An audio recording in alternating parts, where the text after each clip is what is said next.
In this module, we will talk about what to do if you are a target of academic bullying. Here are 10 suggestions for what to do if you suspect you are a target of bullying. First, confirm that the behaviors you are experiencing are considered bullying. If you're not sure, you might talk to a trusted colleague or a mental health professional and do some reading so you know the signs. Second, practice self-care. Bullying can harm or even destroy health, relationships, and careers. So tell your family and friends and ask for their support. Learn about the definition of psychological harassment to better protect yourself. Use tools such as exercise, meditation, therapy, and regular check-ins with friends to protect your mental health.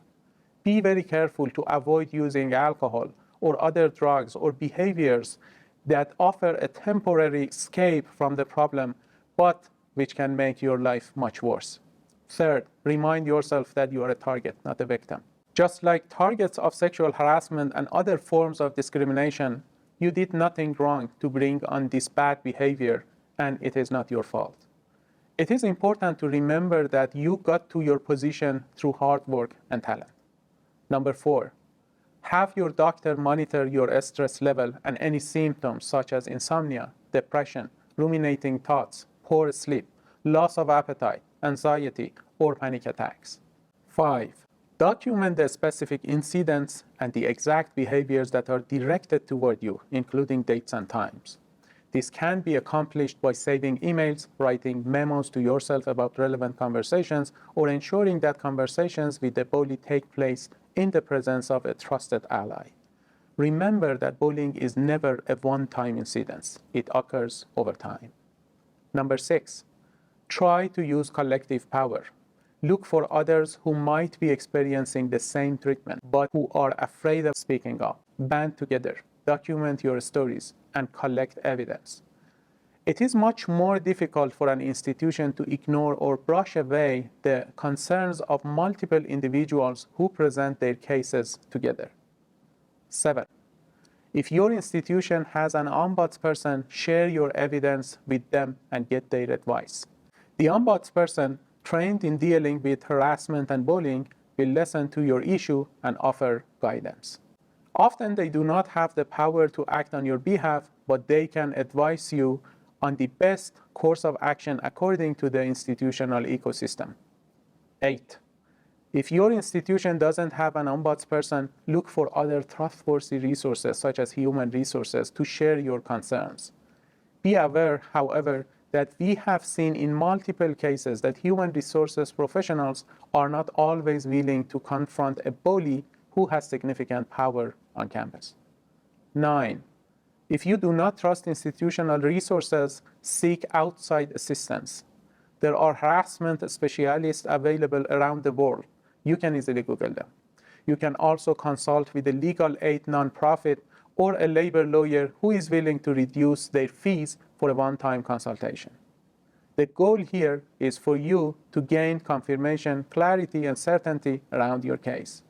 Number 10, before speaking up, find out what has occurred with others who complained at your institution. Did they have a good experience, or did reporting their bullying just make it worse?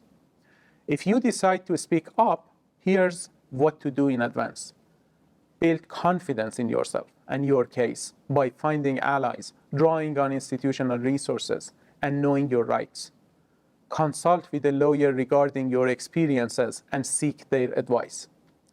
Contact relevant external funding agencies and ask for their help. Many funding agencies, such as the U.S. National Institutes of Health, are now creating direct lines of contact in order to address bullying. Think carefully before you communicate with your institution.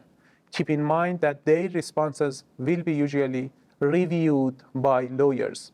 So you need to ensure that what you write is succinct, to the point, and supported by the evidence. A consultation with a lawyer on your communications would be wise. Have an exit strategy in mind. Unfortunately, we know from experience that targets of bullying very often find they must leave their positions or institution. Importantly, this may mean cultivating other mentors or collaborators well in advance so you can ask them for recommendation letters. Put your guard up. Starting the moment you decide to speak up, you should be prepared for retaliation, and it might come from unexpected sources and colleagues. Think through all the potential consequences of speaking up, which may range from reputational harm to being fired. Even a well-founded complaint documenting a clear history of abuse may elicit a strong institutional resistance. Insist that the institution provide a summary letter of their findings on your complaint case. With that in place, if any future employer has a question about what happened, you have evidence that your claims were upheld by an investigation and there was no wrongdoing on your part.